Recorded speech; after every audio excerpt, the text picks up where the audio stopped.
Hey guys, welcome. So today we have a 0 AD replay. Me versus tedour. This is a rematch.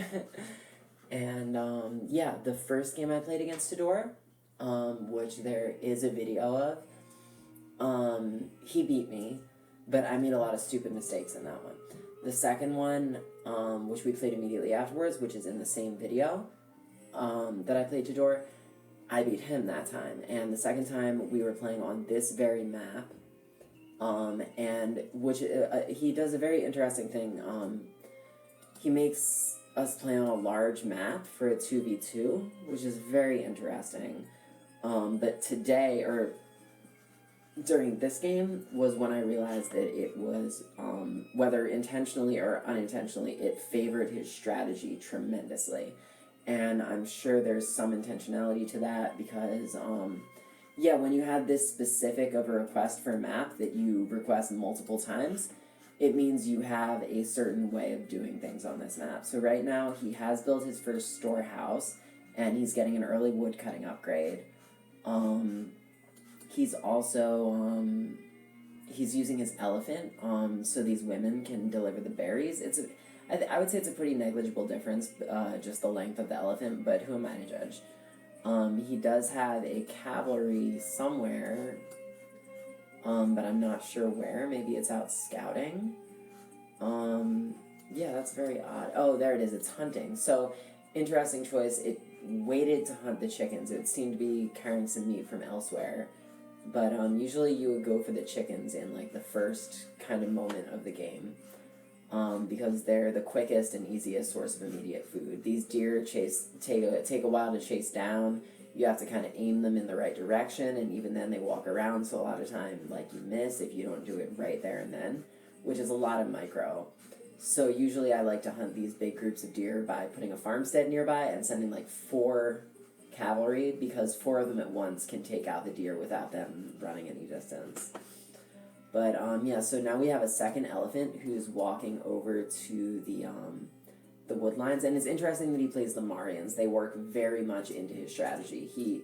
I won't spoil it, but he does some weird, interesting stuff that fascinates the fuck out of me, honestly. I really want to become a skilled Marians player, and, because they have the worker elephants, which allow you to move, like, he can get these berries if he wants. He can get these berries if he wants, and on such a large map, it kind of makes a lot more sense to do things that way. Because he can just walk because the map is so large, there's very little chance of me just stumbling upon a group of women and some elephants in these berries, especially because they are on his side of the map. If there were berries on my side, closer to the line of mountains in the middle, I would even say he could collect the berries from my side, but that'd be a bit riskier. So over here we have, my 4th farm is being laid down. He has built his first 2. The women are collecting the trees. I'm still making women at this point. It looks like I just did train a batch of them. So I think this is when I was still training in batches, so it was before I, decided to train citizens one by one to come out of the civic center in most of my buildings, unless under very specific circumstances. Like, I would build 5 cav at a time if I could, to have them go hunting. That way they all come out at the same time, and, you know, like I was talking about earlier, they can take a deer down right away without it running any distance. But other than that, in my more recent strategy, I just build units one at a time out of each building, and I find that it's worked pretty favorably. So this is I guess this is a pretty good use of space here. I'm building the barracks just in this tiny space left by building these houses around the corner. And I am keeping up with my population. I'm at 55, he's at 57, so he's slightly ahead of me. Let's see, does he build units one at a time? Okay, no, he builds batches. So so that's another interesting thing about this map. You don't really have wood lines immediately surrounding your civic center, you only have this one in the back. So on a huge map like this, being forced to actually build backward, unless of course you know about this one, then you could build a few houses out towards this wood line, which might be a good idea if I play this map again. But yeah, it basically forces everything back from the front line, so it kind of inhibits your forward expansion. having to work backwards into this wood line. With women, it's actually pretty perfect because it's the furthest back from your enemy, but they could also bring some cav around the back and really do some damage there. So I still have only, pretty much only female citizens. I just started building infantry when I built this barracks, but there was some time where I wasn't producing out of there. Still producing women out of the civic center. And I have a new ring of houses being this time built around the outside of my walls. I like building the houses in that kind of shape, but if it's far from your source of resources, then sometimes it's not worth it. But it is nice to have a dedicated group of house builders in while playing the Iberians, because that way they can just keep building the houses and you don't have to worry about pulling anyone off of resources, and it's also easier to keep your houses spaced out that way. So I'm still finishing the wood inside of the civic center, which was plentiful. I have 6 farms up. He's now pulled 10 ahead of me in terms of population. He's a very good player. He's now building 3 barracks, it looks like, right one after the other. And, yeah, he's definitely making for some forward expansion. He actually, he exploited this wood line because, well, he's still in phase 1, so I guess this wood line was a little bit closer to his starting territory, so he was probably able to see it and advance out towards here instead of using this backward wood line. So that's really helpful, having that forward movement, especially when the map is so damn big. You know, you really need to get out there. Okay, 5th barracks coming up. So he's planning, or 4th barracks, I'm sorry. He's planning on spamming archers, actually. I gave it away, but he already has 48 of them, and he only has his 2 initial pikemen, which is crazy because archers are the weakest of the traditional, like, starting military units. They're much weaker than, obviously, swordsmen, but in terms of range, they're much weaker than skirmishers, and they don't have the movement speed of skirmishers. They're obviously much weaker than pikemen or spearmen. Yeah, so in terms of range, they're definitely on the weaker side, but right now he has 48 of them, and he's 30 ahead of me in terms of population. He's already sending a bunch of people out over to my side of the map, which is very daring, but he's so far ahead of me in terms of population that I honestly don't blame him for moving forward this early. He's probably about to build a civic center, or maybe something else. I guess it would have to be a civic center, wouldn't it? Yeah. Because they're the Marians. But, yeah, so I have mostly women on this back wood line. I have a bunch of skirmishers, too. I put the skirmishers back here because they can run to the front a little bit faster than, say, like, swordsmen. But I am building swordsmen 5 at a time out of the civic center, and they're going for the metal and now some of the stone. While I'm building skirmishers, so my army is going to be mostly built up of skirmishers, because I already have a lot more of them, but I now have swordsmen coming out at the same rate. I have a 2nd barracks, and that's also got skirmishers, so I have twice as many skirmishers coming as I do swordsmen, which is, I think, a pretty good balance for ranged versus melee. Moving over to this 2nd metal mine over here. And we have this group of 12 women and nothing else. That's fucking wild. That's some daring shit, you know? I guess the logic is they can't, even if they were archers, like, 12 archers isn't really going to stand much of a chance. So I guess they're just getting these berries out here. That's crazy. He must have done really good scouting to know that those were there. Let's take a look at what he's doing. He's now up to 6 barracks. And he's got, they're like ants in a fucking anthill. He's got 104 archers being resupplied along the way, 2 at a time, coming out of 6 barracks. So that's fucking 12 at a time popping out. And, yeah, it's just crazy. They're just going in on this fucking wood line. So that's another reason he wants an extra large map. He doesn't want to, like, run out of wood lines at any point in the game. And this one also has very big wood lines. Is this his? Yeah, he's still got his cav, like, waiting just outside my base to kind of keep an eye on what I'm doing. He's a very good player. Like, this is fantastic. Especially using an underutilized civ like the Marians, like, this is so good. I played him once before and he did this same strategy, but, he's chasing one of my cav. And he is stopped outside the gates. He's got into the gates now. Okay, so that's fucked up. I'm gonna have to get, I have a couple skirmishers over here that killed him. So, kill death 1-1 at this point. So nothing really has happened, but what is happening over here with these women? They've finished gathering the berries, and now it's crazy because they're in kind of an arrow shape, but we still have all these archers just going in on this wood line, and he is keeping his wood down to the wire, too. For this much wood gathering, he's keeping his wood below 1,500, which means he's utilizing all of it, because he has 11 farms. So that's enough women to really be generating. Plus he got that bonus food from those berries over there. So that's enough to be generating fucking crazy amounts of archers. His food intake is the thing limiting him here. So I think he could have easily done to have like 2 more farms or 3 more, had 13 or 14. And then he would be pumping these out even faster. Because now you see his wood is ballooning, but his food is caught down to the wire. So now I have a huge movement out towards the center of the map, which is fucking crazy. So I had them stop because I was fucking housed. I must have been desperately housed to have all of them have to run back. That was very sloppy playing on my part, and that's probably why I'm so far below him. So I have them turn back around, make a civic center. These ones are going to stay, build houses, but I only left one guy to stay and build houses. Like, that was not nearly enough. I should have left like 10 maybe. Now he's got 160 fucking archers versus my 104 other units.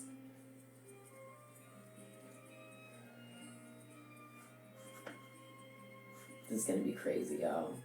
They're going to mow through them. They're going to take them down. They're going to take down most of the swordsmen before they even get a chance to get to the archers. It is going both ways. Okay, so now I pulled ahead in terms of kills, actually. So that goes to show you how weak of a unit archers are in this game. A group of 106 swordsmen and skirmishers were able to beat a group of, 160? 170 archers? Yeah. So even though we just evened out a lot, and now we're within 50 population of one another, more or less. Yeah. And look how many more kills I got than him. I got 50 kills. Despite the fact that he came with a group of 60 more units than I had. So yeah, like, I'm assuming because, you know what, I have a theory. Because the Han Civ is going to be featured in Alpha 26, archers are going to get a buff, but it's going to be a reasonable buff this time. That would be fucking crazy, yo. It has to happen. For them to be dropping the Han Civ, like, they have to do something like that, you know? Because if archers are still this weak, no one's going to want to use the Han, you know? So unless there a lot of, like, skirmishers are getting nuked, maybe? But I doubt that. I think the archers are going to get a buff. If it was me, I said this in my first 0 AD ever, first 0 AD video ever. Go back and watch it. I said fucking archers need either a move. I suggested a movement speed bonus. That's what I think that would still be cool with the archers, because like that would let them do this strategy better, which is like running in and running out, which is kind of what the archers have to do, because at the beginning of that battle he was ahead of me in terms of KD for like a while, right? But as the battle went on, about a third of the way through, I pulled ahead in terms of the KD, which is because archers, they're meant to go in, do a bunch of damage, and then get out before the melee units can reach the front line of archers. If you can use the archers like that, then they can do it. Then that 160 could have actually beaten the group that I had. But the key was he needed to retreat. So let's see what's happening. He's got a bunch more archers over here. He's got 114 of them. So not as many as last time, but he has 2 elephant stables and a civic center right here. Watch out for that. So on my woodcutters, 3 fucking slingers, which are vital fucking units, which cost stone and are actually stronger than fucking skirmishers, wiped out. Women wiped out. All these miners wiped out. This is the benefit of archers. They're doing raids. fucking ambushing on groups of fucking small groups of units, fucking doing a lot of damage, and then when the big group gets in, running away. So that's why I think a speed buff for archers would make them so OP, but in a good way, in a cool way, where you have to, like, know how to use them to fucking, to execute it properly. Don't just make them a better unit, you know? Make them, like, a little bit worse than the skirmishers unless you know how to use them, which Tedour here is doing beautifully. I think, if anything, I would have retreated, but because I have skirmishers, you can't really retreat from that. So, it is what it is. I lost... Okay, so now, I've still killed way more than him, but now he's ambushing this Civ Center over here with another group of archers. So this is the thing he's doing. He's sending them in waves, which is really crazy. With me, I would say normally just send them all together, but on a big map like this, it completely changes it. Now they have free reign of these fucking stables. I'm down to infantry 63. He has 155. It's fucking crazy. He's now more than 100 ahead of me in terms of pop. And this little army that I have left, 29 slingers and 24 skirms is going to go against. Basically, they're probably going to be able to pull through, but he's doing the right thing and he's retreating. Yeah, that's super fucking smart. Because they need to put that distance. I finally have some cavalry, but they're not fire cav or anything like that. And we were able to repel that last little force, but at what cost? I only have 62 military units left, probably in the whole game. Maybe like 75 to be charitable. What do we have? 60. Yeah, 60 and 16 cav. So, yeah, 75 is like nothing compared to his 125 infantry. It's crazy. So now he's got... This group of archers is still ravenously going at those wood lines so that he can, like, replace the soldiers that are dying, you know? Because he is... I feel like if I were him, I would have retreated a little bit earlier in the couple of attacks that he made. Towards the end there, that was good maneuvering, but I think he could be using this strategy even more effectively if he was doing it that way. So now all I have is this little group of soldiers, just ranged soldiers and some fucking cavalry javelineers, which they should be the spear cavalry if I was smart, because everything else is ranged. Then we have some women farming. We have all the women back there, so my food eco is still good. I'm floating food. But now he has another group of archers here, and these miners are completely undefended. And there are also 5 more slingers that I'm going to lose, like... really good unit, you know, but completely gone to waste against all these archers. Couldn't land a single hit. And now we have the brigade, the fucking elephants coming in. That's fucking crazy. Elephants coming in from the west, archers destroying all my stables to the east.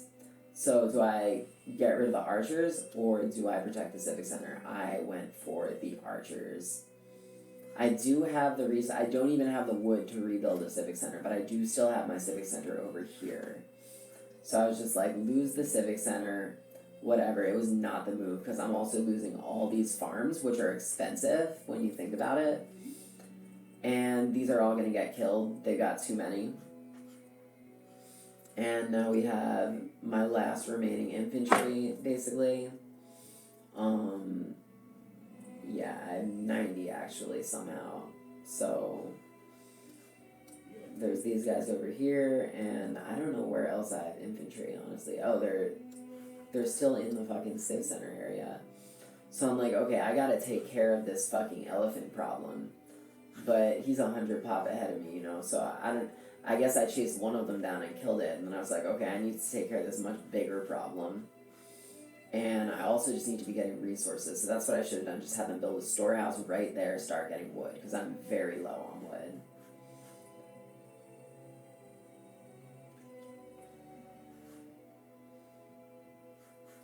Okay, so I missed this. So now he has 50 more archers who are destroying my few extra barracks that I built, because normally I would just be building stables mid-game, but I realized I need to build all these extra barracks because he was taking out so many of my infantry who I need to collect resources, and now he has the elephants up here demolishing this civic center. Shit's crazy.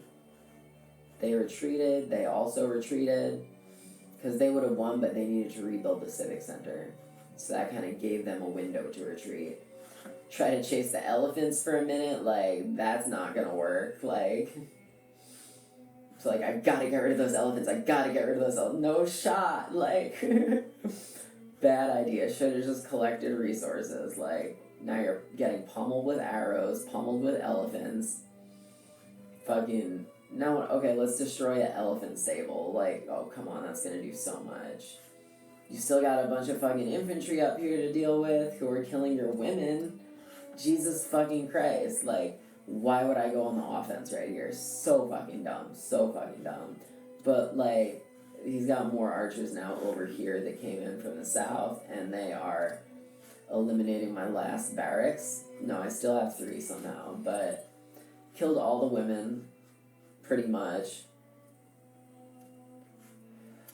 Finishing them off now. And I'm like, okay, I'm just trying to round my people up to now go back to over here to take care of these guys. But now I have to take care of these guys.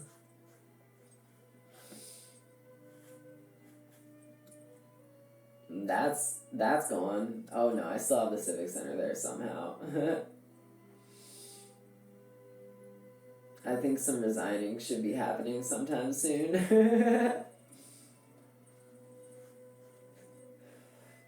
Got the last elephant, kept this Civic Center.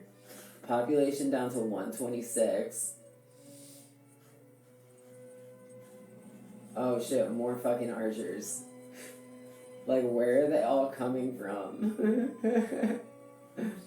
Yo, this game was whack.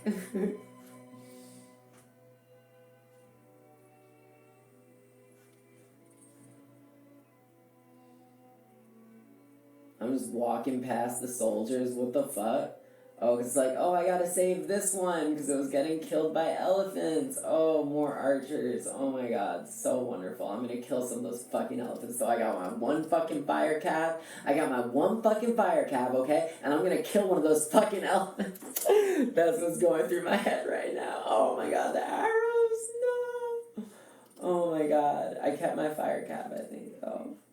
Yeah, he's okay. He's still got most of his HP. That's fucking crazy. Don't kill him. Don't kill him. Oh, he's gone. Fun. I'm gonna do a caption because I don't want to do it later. Cool.